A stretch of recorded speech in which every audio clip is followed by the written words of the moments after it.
नमस्कार दोस्तों, आज हम किसी ऐसे विषय पर चर्चा करने जा रहे हैं जो कि काफी इंपॉर्टेंट है। एग्जाम के अंदर काफी क्वेश्चन पूछे जाते हैं उससे रिलेटेड।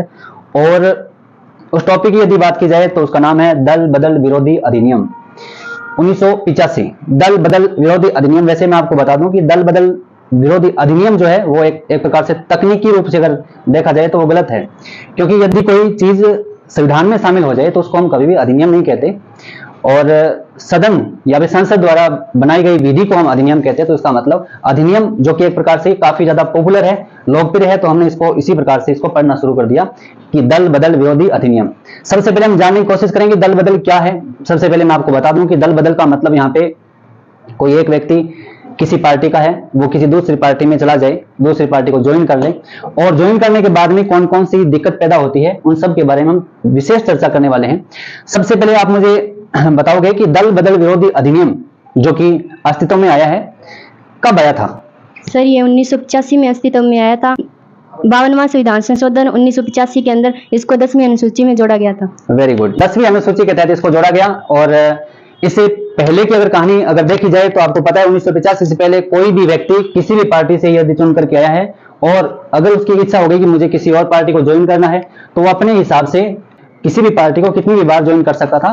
ये पहले की स्थिति थी, लेकिन इस स्थिति की जो इसका जो नेगेटिव इफेक्ट है, अगर बात की जाए नकारात्मक जो प्रभाव है वो काफी दिखाई पड़ा, क्योंकि एक व्यक्ति था 1967 के दौरान जिसका नाम है गयालाल नाम का एक व्यक्ति था, और उसने एक ही दिन के अंदर 5 पार्टियों को बदल लिया। निर्दलीय कोई कैंडिडेट था हरियाणा का, उसने सुबह सुबह कांग्रेस ज्वाइन किया, बाद में किसी अन्य पार्टी को, ऐसे करते करते शाम तक वो वापस कांग्रेस में आ जाता है। और उसी से ये एक प्रकार से नाम सामने आया है कि आयाराम गयाराम, क्योंकि वहां के किसी मीडिया ने क्वेश्चन किया था कांग्रेस के नेता से, तो उन्होंने पूछा कि जो हमारा गयाराम था वो भी आयाराम हो गया।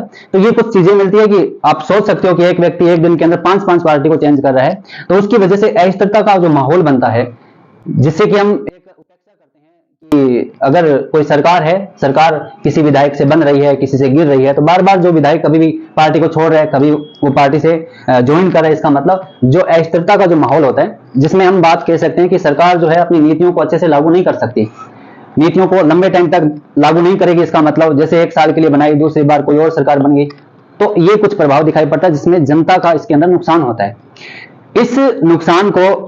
इस नुकसान की भरपाई करने हेतु हम कह सकते हैं कि दल बदल विरोधी अधिनियम 1985 के तहत राजीव गांधी सरकार के द्वारा ये 10वीं अनुसूची के तहत जोड़ा गया, और ये 52वां अमेंडमेंट था जिसके दौरान जोड़ा।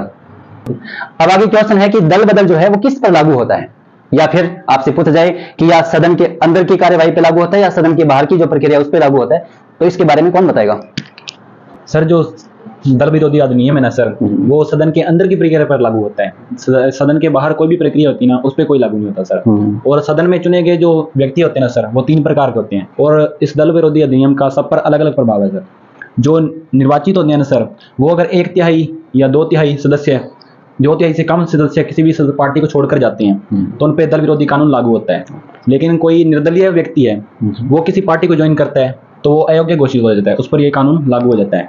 और किसी व्यक्ति को मनोनीत किया गया है राष्ट्रपति के द्वारा, तो वो किसी भी पार्टी को सिर्फ 6 महीने के अंदर ज्वाइन कर सकता है। उसके बाद वो किसी पार्टी को ज्वाइन करता है तो उस पर यह दल विरोधी कानून अधिनियम लागू होगा, और उसके द्वारा उसकी सदस्यता रद्द कर दी जाएगी। Very good. देखिए, जो कि इन्होंने बोला कि एक तो 1/3 और उसके बाद में 2/3 नाम लिया, इसका मतलब दोनों चीज इसके अंदर शामिल थी। 1985 के दौरान इसको 1/3 किया था, लेकिन इसका जो दुरुपयोग हुआ, क्योंकि 1/3 लोगों ने एक साथ लोगों को जुटाना शुरू किया और एक साथ पार्टी बदलने का प्रयास किया, तो ये काफी ज्यादा इसका नकारात्मक प्रभाव दिखाई पड़ा हमें। इस वजह से आपको पता है 2003 के दौरान, ये कौन बताएगा, 2003 के दौरान इसके अंदर जो 1/3 से 2/3 किया, तो ये जो 2/3 वाला जो मामला है वो कब आया था? ये सर 51वां संविधान संशोधन 2003 में आया था। कौन प्रधानमंत्री थे उस टाइम? सरकार किसकी थी? अटल बिहारी वाजपेयी। Very good. इसको 2/3 किया ताकि इसके ऊपर लगाम कसी जाए, इस प्रकार से जो दल परिवर्तन हो रहा है इसके ऊपर रोक लगाई जाए, है ना। तो ये कुछ कंडीशन थी। और जैसा कि इन्होंने बताया कि ये दल जो है, दल बदल की जो प्रक्रिया है, ये सदन के अंदर की जो स्थिति है उसके ऊपर लागू होता है, सदन से बाहर कोई कार्यवाही होती है तो उस पर लागू नहीं होता। अच्छा, दल बदल का मतलब मुझे आप बता दीजिए कि दल बदल जो है क्या पार्टी बदलने से ही लागू होता है, क्या कुछ अलग भी इसके कोई प्रावधान है जिसकी वजह से हम कह सकते हैं कि ये एक प्रक्रिया है जिसपे हम दल बदल लागू कर सकते हैं? जो दल बदल है वह सिर्फ पार्टी बदलने से लागू नहीं होता। अगर किसी दल की नियम, कानून या दिशा निर्देशों का पालन ना करे तो भी दल बदल कानून लागू हो सकता है। Very good.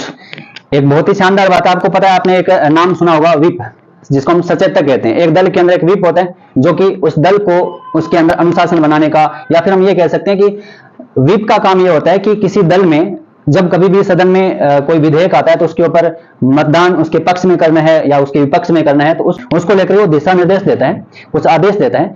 उस आदेश को मानना उस दल के सदस्यों के लिए बाध्यकारी होता है, जो कि एक प्रकार से कई बार देखा जाता है कि लोकतंत्र के लिए बहुत खराब चीज है, क्योंकि किसी व्यक्ति को जनता ने चुन के भेजा है। तो लोकतंत्र का मतलब यह है कि वो अपनी बात को सदन के अंदर बेबाकी से उसको अच्छे से रख सके, है ना। बट उसके बावजूद पार्टी का प्रेशर होता है, ये तो कुछ कंडीशन मिलती है।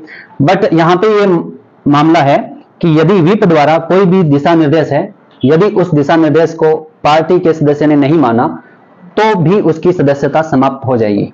पहली चीज तो ये। दूसरा, यदि 2/3 सदस्य, किसी दल के 2/3 सदस्यों से कम सदस्यों ने दल बदल कर लिया तो भी उनकी सदस्यता क्या हो जाएगी?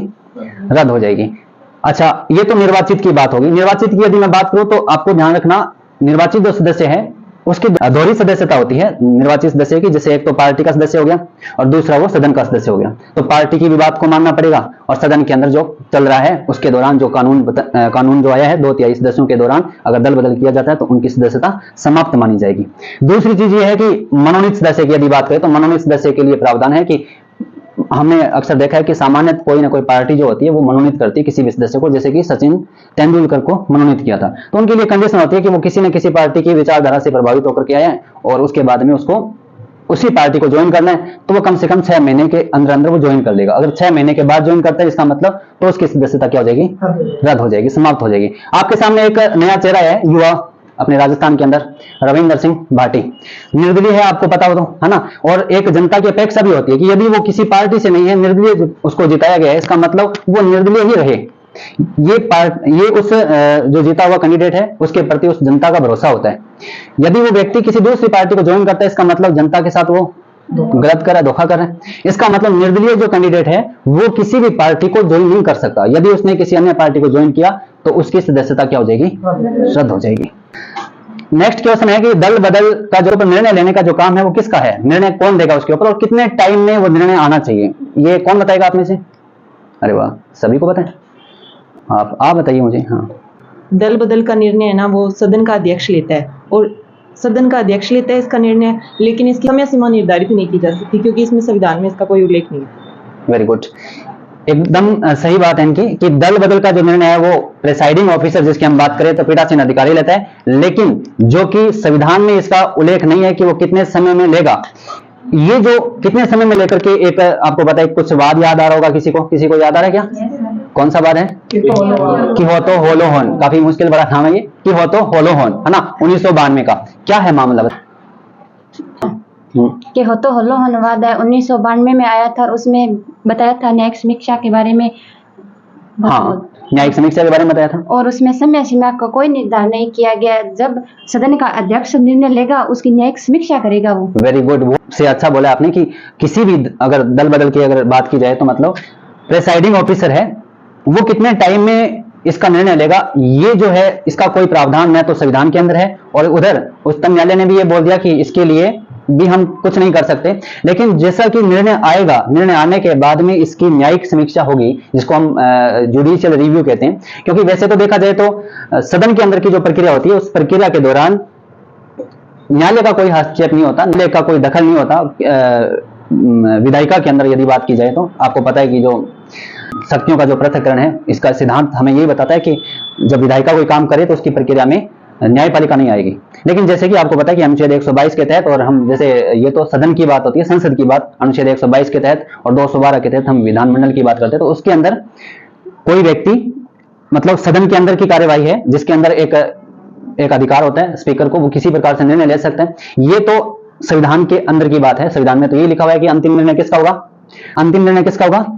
सदन के अध्यक्ष का। हाँ, सदन के अध्यक्ष का अंतिम निर्णय होता है। लेकिन सुप्रीम कोर्ट ने यह बोला है कि कोई भी यदि देखो आपको पता है कि सदन के अंदर किसी भी व्यक्ति की योग्यता अयोग्यता का निर्धारण किया जा रहा है तो वहां पे ये माना जाएगा कि वो किसी न किसी एक निर्णय पे पहुंच रहा है और ये कहीं ना कहीं एक अर्ध न्यायिक प्रक्रिया का एक हिस्सा है। तो न्यायालय ये मानता भी है कि कोई भी अगर डिसीजन आता है, कोई भी निर्णय आता है, तो प्रत्येक निर्णय की क्या होगी, एक न्यायिक समीक्षा होगी। और इसको लेकर के होतो होलोहन वाद के अंदर ही बताया गया कि कोई भी अगर प्रेसाइडिंग ऑफिसर के दौरान कोई भी अगर निर्णय आता है उसके अंतर्गत, तो हम उसकी न्यायिक समीक्षा करेंगे। ये तो बात रही किसकी, कि होतो होलोहन वाद की।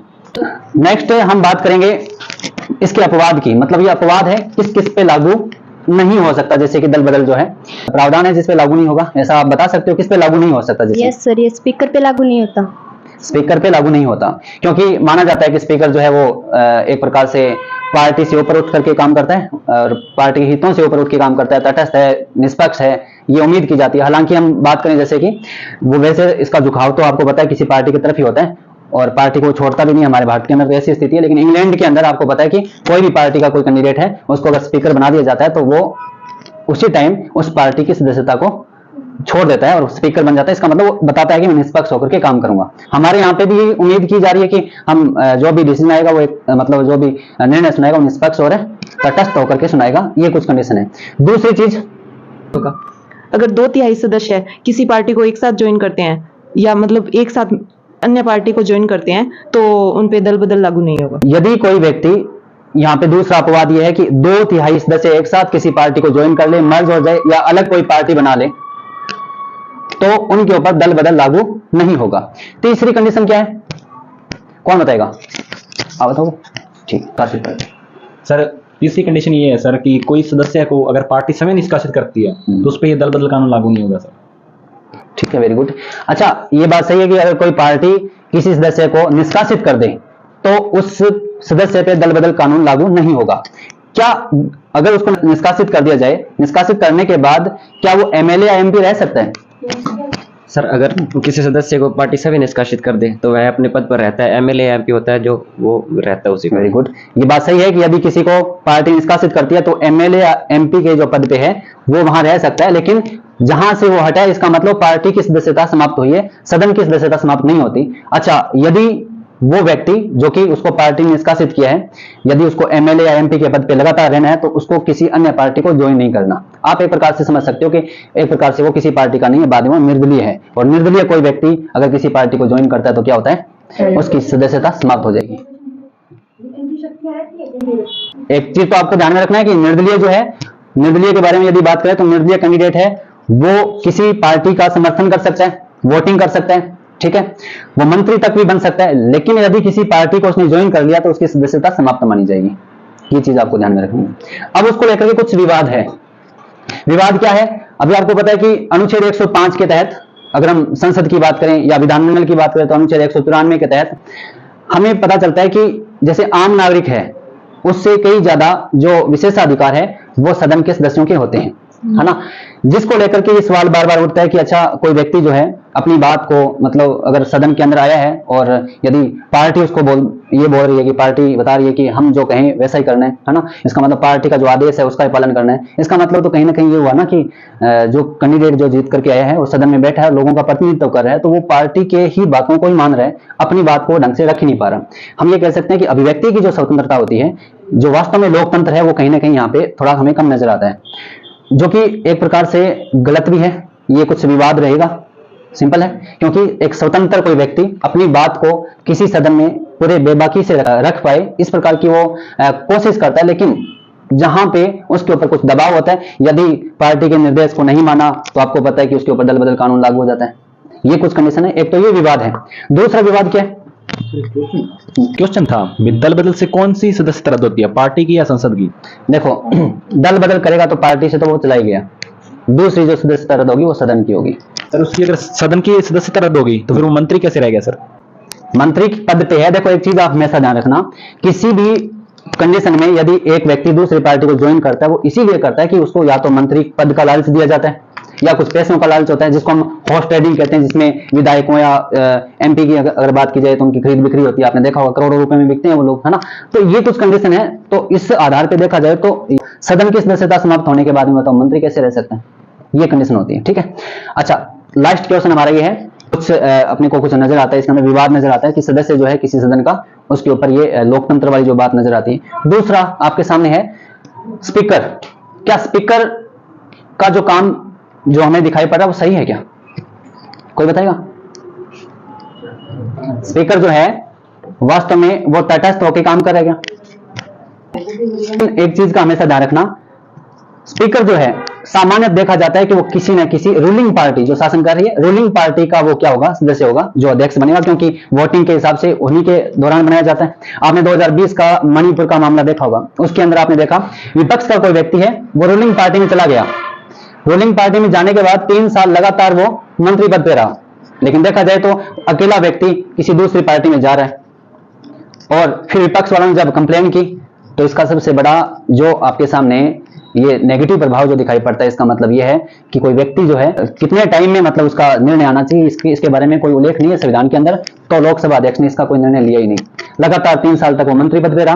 वैसे देखा जाए तो ये मामला जब गया तो 2020 के अंदर उच्चतम न्यायालय ने ये निर्णय दिया कि कम से कम 3 महीने के अंदर अंदर उसकी सदस्यता समाप्त की जानी चाहिए, मतलब उसकी टाइम पीरियड जो बताया है। हालांकि कहां तक काम करेगा ये तो अभी भविष्य पे है, बट अभी अगर देखा जाए तो ये एक प्रकार से एक नेगेटिव प्रभाव हमें नजर आता है कि लोकसभा अध्यक्ष जो कि किसी न किसी पार्टी का उसके प्रति झुकाव होता है। कोई विपक्ष का कोई व्यक्ति है और रूलिंग पार्टी का आपको पता है कोई स्पीकर होता है, तो विपक्ष का व्यक्ति यदि कोई रूलिंग पार्टी में आकर के पार्टी ज्वाइन कर ले तो वो डिपेंड करता है स्पीकर के ऊपर, और स्पीकर आपको पता है कि वो किसी पार्टी के प्रति उसका हित होता है, तो वो इस प्रकार की कुछ निर्णय जो है उसके अंदर देरी करता है। ये कुछ चीजें आपको नजर आती है। ये विषय था हमारा दल बदल को लेकर के। हमें लगता है कि ये जो एक प्रकार का जो डिस्कशन है इसको लेकर के हमने आपके सामने कुछ बातें रखी, और हो सकता है ये आपके लिए कुछ जानकारी में बढ़ोतरी करे, और ऐसा ही कुछ विषय हम नेक्स्ट संडे को लेकर के आएंगे। और अगर आप सभी को अच्छा लगे ये वीडियो तो आप कमेंट में बताना, और आप ये भी बता दीजिए कि आगे का कोई टॉपिक है तो हम किस टॉपिक पे चर्चा करें। और ये हमारा पहला वीडियो था